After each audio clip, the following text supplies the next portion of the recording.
ஓ சோப்ல 76% TFM இருக்கா?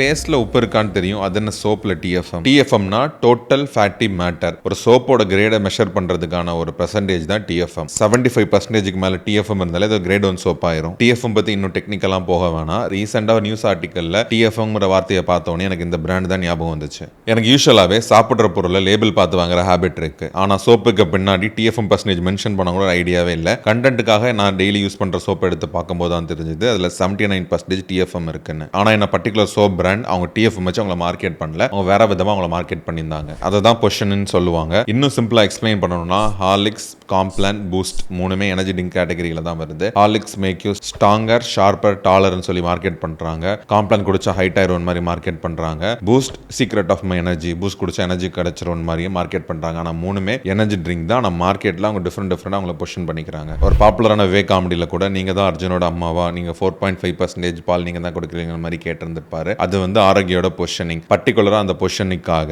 1997ல 13 lakhs spend பண்ணி பொசிஷனிங்னு book எழுதின ஆல்ரைஸை இந்தியாவுக்கு இன்வைட் பண்ணியிருப்பாங்க. ஆரோக்கியோட பொசிஷனிங் வந்து 4.5% ஃபிக்ஸ் பண்றதுக்காக.